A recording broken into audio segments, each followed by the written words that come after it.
Ternyata sebagian besar merasa kolaborasi adalah sebuah kata yang bagus maknanya, namun sangat idealis, sulit untuk diwujudkan.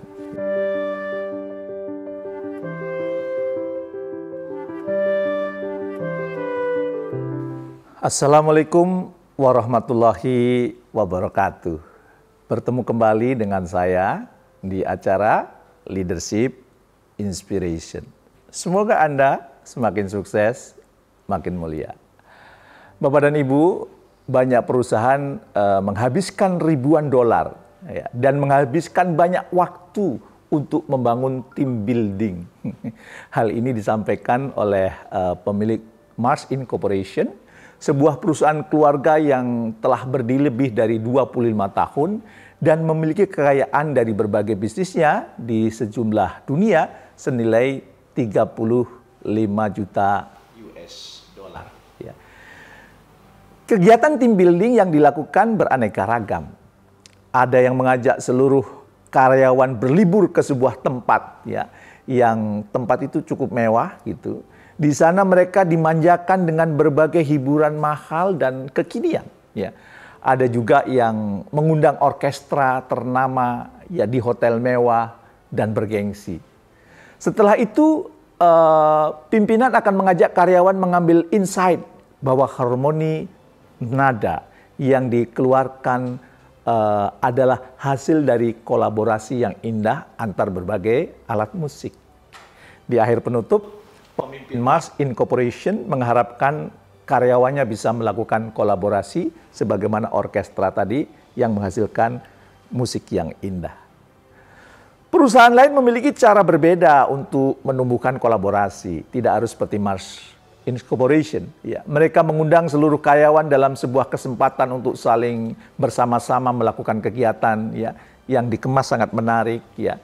Dalam waktu 1-2 hari, mereka menghabiskan waktu bersama, penuh kedekatan, penuh keakraban. Bahkan kadang mengundang I.O. untuk kemudian acaranya itu supaya lancar.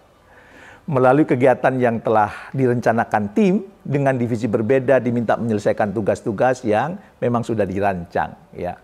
Peserta pun terlihat antusias, apalagi ada hadiah menarik yang telah menunggu bagi tim yang paling cepat dan paling baik menyelesaikan misi atau tugas yang sudah dirancang. Suasana yang terbangun pun kelihatan happy, gembira, akrab ya. Peserta tampak bersungguh-sungguh menjalankannya dan akhirnya seluruh peserta dapat menyelesaikan tantangan tersebut dengan penuh sukacita. Apakah suasana senang saling mendukung dan saling bekerja sama dalam permainan tersebut juga itu bisa terjadi di dalam pekerjaan sehari-hari? Kira-kira gimana ya? Ternyata hal itu tidak menjamin pada keseharian para karyawan akan saling bekerja sama dan berkolaborasi mencapai visi perusahaan. Ya. Tujuan diadakan acara tidak tercapai karena mereka hanya enjoy kerjasama menikmati saat acara berlangsung, tidak dalam kehidupan pekerjaan sehari-hari. Apakah Anda juga pernah melakukan kegiatan untuk membangun team building? Apa yang Anda lakukan? Coba ingat-ingat. Boleh tahu bagaimana hasilnya? Sebandingkah antara biaya, energi, waktu yang dihabiskan dengan hasilnya? Mungkin kita perlu belajar dengan apa yang sudah dilakukan para leader dari perusahaan Mars Incorporation tadi. Ya. Ternyata apa yang mereka lakukan? Ya, pada tahun 2011 ya sudah lama ya, kurang lebih 11 tahun yang lalu ya. Senior HR leaders di Mars Mars Incorporation ini membuat sebuah formula bagaimana memaksimalkan kolaborasi. Ternyata sebuah kolaborasi tidak dimulai dari sebuah hubungan yang baik dan adanya kepercayaan antara satu dengan yang lainnya. Melainkan berawal dari motivasi setiap individu. Ya.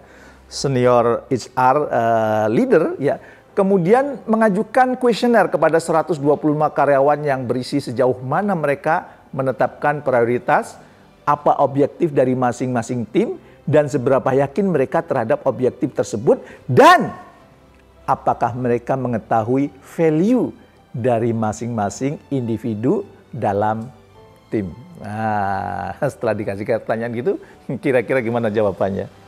Ternyata jawabannya, mereka sangat mengetahui objektif pekerjaan, sangat yakin dapat mencapai objektif tersebut, dan tahu secara pasti potensi rekan kerjanya dalam mencapai objektif yang ditetapkan. Ya, ngerti dia, pede dia, bahwa dia tahu ya, bahwa dia bisa paham talenta masing-masing, tujuan masing-masing gitu ya.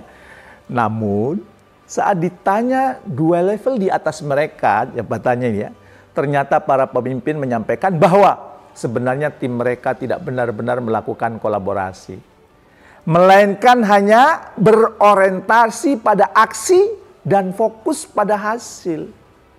Hal ini semakin masuk akal karena atensi setiap individu adalah bagaimana memenuhi sistem rating performanya. Dia hanya ingin mengejar kinerjanya. Dia hanya ingin menunjukkan bahwa dia itu bisa memenuhi tanggung jawabnya, pekerjaannya dengan sangat baik. Temuan ini sangat menarik ya, dan akhirnya dilakukan wawancara mendalam kepada karyawan ya, menanyakan apa makna dari kolaborasi dan apakah mereka mau menjalankan kolaborasi. Ternyata apa? Ternyata sebagian besar merasa kolaborasi adalah sebuah kata yang bagus maknanya, namun sangat idealis, sulit untuk diwujudkan. Ya. Karena bekerja sama dengan orang lain maupun bagian lain bukan perkara mudah. Alih-alih pekerjaan tuntas malah jadi lebih complicated. Dan bisa mengacaukan apa yang direncanakan, mengacaukan target pribadi, mengacaukan tujuan pribadi. Nah, maka kemudian senior leader pun membuat kerangka framework ya mengenai kolaborasi supaya hasilnya lebih optimal ya. Apa saja ya, menyangkut dua hal. Pertama, mengapa kolaborasi itu penting dan berpengaruh besar pada bisnis dan bisnisnya, dan yang kedua, secara spesifik kolaborasi seperti apa sih yang diinginkan. Nah, dari framework ini karyawan kemudian berkumpul mendiskusikan secara mendalam ya, dan kemudian hal ini dipantau oleh para leader. Dari diskusi tersebut jelas terlihat bahwa bekerja sama dan berkolaborasi hasilnya melebihi gabungan pekerjaan tiap-tiap individu. Agar lebih meyakinkan, maka dibuatlah semacam tugas yang harus dilakukan oleh tiap tim yang terdiri dari berbagai individu, dan dibuat simulasi juga salah satu bagian tidak melakukan tugas sebagaimana yang telah ditetapkan dalam perencanaan apa yang akan terjadi. Jadi ada yang bekerja tim, ada yang bekerja sendiri. Dari simulasi tersebut ya semakin meyakinkan karyawan bahwa kolaborasi menghasilkan sesuatu yang luar biasa, jauh melampaui dari apa yang selama ini terpikirkan. Dari simulasi ini pula ya didapatkan ada hal-hal yang harus dilakukan sendiri dan ada hal-hal yang dilakukan melalui kolaborasi ya, supaya hasilnya optimal. Tidak bisa kita kerja sendirian, tapi tidak juga semuanya dikolaborasikan. Lantas apa makna kolaborasi? Ya, kolaborasi itu ya sebenarnya hampir sama, identik dengan bekerja sama. Namun yang membedakan, pada kolaborasi unsur leadership lebih kental. Karena mentality yang dibangun, bagaimana setiap orang berani memutuskan hal terbaik yang harus dilakukan dalam menyelesaikan masalah dan tantangan yang dihadapi. Karena itu, agar kolaborasi lebih mudah, ya, maka kita perlu memahami 3C. Apa itu 3C? Mau tahu atau mau tahu banget? Oke ya, subscribe dulu, like, dan tekan tombol lonceng agar Anda selalu dapat update video-video baru dari kami. Oke, kembali ke pembahasan tadi. Supaya kolaborasi terjadi, ternyata formula artinya 3C, 3C. Nah, apa yang dimaksud dengan 3C itu? Ya, C yang pertama everybody counted.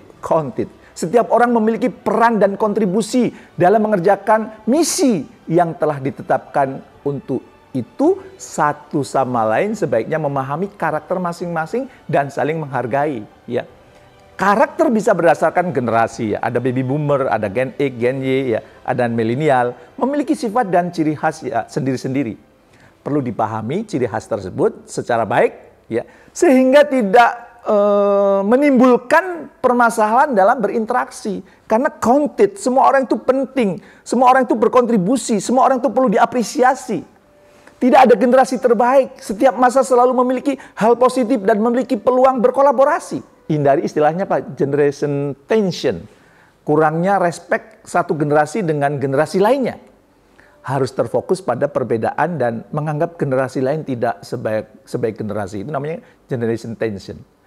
Padahal perbedaan karakter juga bisa disebabkan daerah asal yang berbeda atau latar belakang budaya di tempat kerja mereka sebelumnya. Jadi tidak harus selalu generasi, ada latar belakang suku, budaya, mungkin kampus dan sebagainya. Jadi, tapi perlu diingat, everybody counted.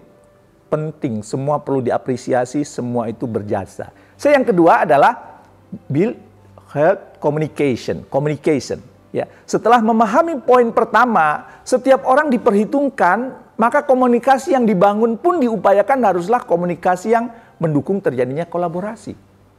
Jika dalam perjalanan ada perbedaan, bukan sesuatu yang menjadi penghalang, tetapi dicarikan solusi terbaik, dikomunikasikan. Yang kedua ini, communication, ya, membangun komunikasi yang sehat. Ya.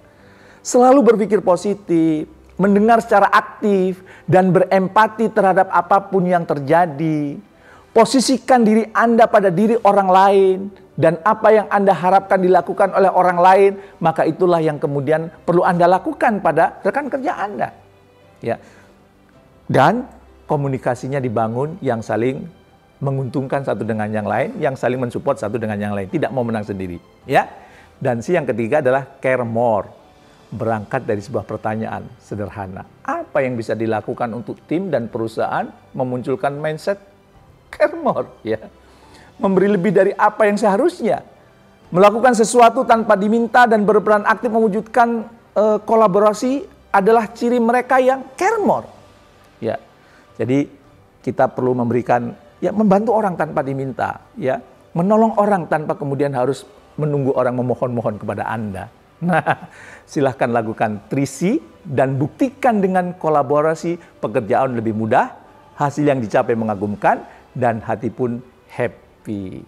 Ya, oke, tetaplah menjadi pemimpin yang benar-benar memimpin dengan komitmen untuk memperbanyak kolaborasi melalui 3C. Everybody counted, ya. Kemudian build health communication, dan yang ketiga care more. Apakah video ini bermanfaat? Bila jawabannya ya, mohon dengan segala hormat di-share ke banyak orang. Terima kasih, salam sukses, mulia.